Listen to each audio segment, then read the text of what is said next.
Phasmophobia, the intense fear of ghosts and paranormal activities.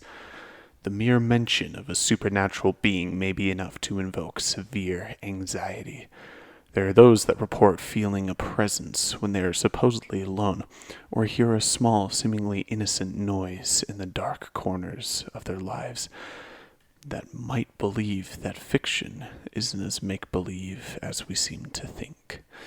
Trying to fall asleep at night or simply going to the bathroom when it is dark may find themselves drenched in a terrifying pool of sweat as the thought of something going wrong haunts them from the back of their mind. Phasmophobia. Wait, are we talking about the fear or the game? The game? Oh, that makes a lot more sense. Never mind, forget everything I said earlier. That's just probably some local urban legend that your house is haunted anyways. Anyways, let's talk about the game. Phasmophobia, the game, not the fear, is an indie horror game developed and published by Kinetic Games, and it's really, really fun. That is, if you don't play alone. You see, Phasmophobia is a multiplayer game and is really meant to be played with 2 or 3 people total. It's a lot more fun that way, and it leads to great moments like this. Karen Thompson, show us Karen some Thompson, jujitsu. bring it on!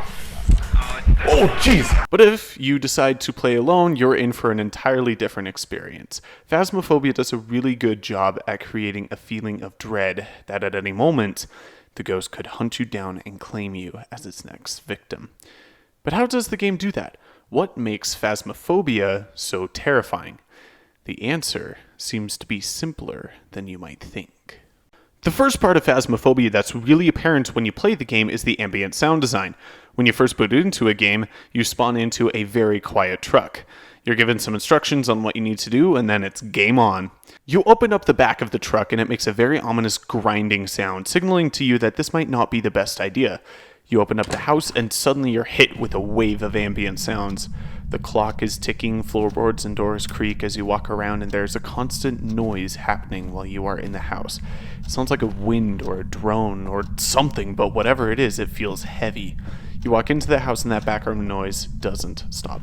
The ambient sound design is then added onto when the ghost is active, opening and closing doors, turning the TV or radio on to add to the already unnerving ambience, and, if you're lucky, you might hear a heavy footstep or even breathing right in your ear.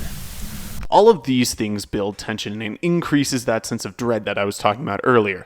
The ambient sound design creates a sense of dread and tension because of the sheer amount of it, as well as the inability to identify what is probably the biggest sound.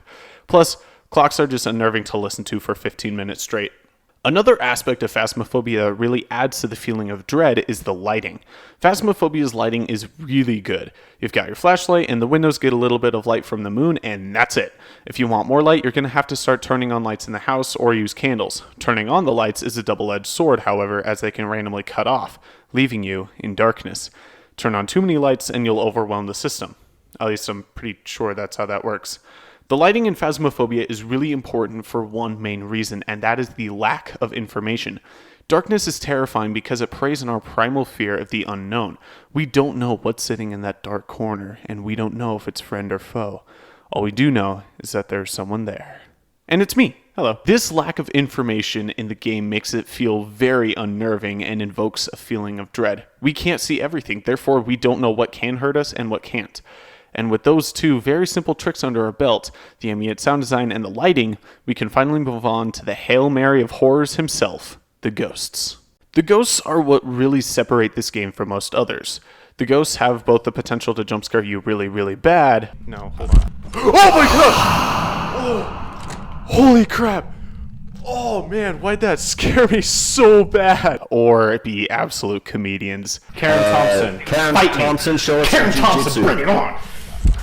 Oh, jeez! But when the ghosts do appear in seemingly jump scare fashion or ominously stand there adding to the tension and confusion, it isn't seemingly as cheap as FNAF's jump scares.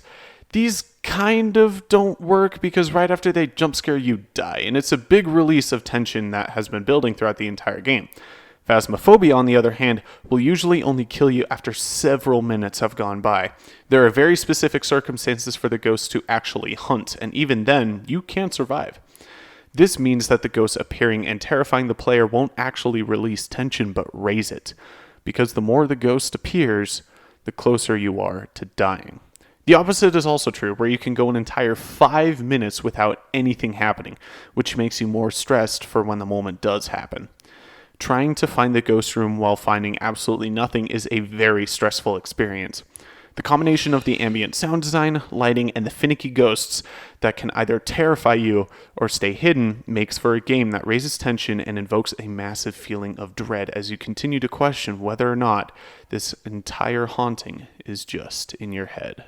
Thank you all for watching. If you want to watch the gameplay that I showed in this video, then let me know. I recorded a game before scripting this video, and I'm not going to lie, it didn't go so great. So we're going to be exploring a new map. This is going to be sick. I forgot the keys, dang it. So if you would like to watch me just kind of lose my mind of ghosts and stuff like that, then be sure to subscribe for more. Anyways, I hope you all have a wonderful day, and as always, until next time.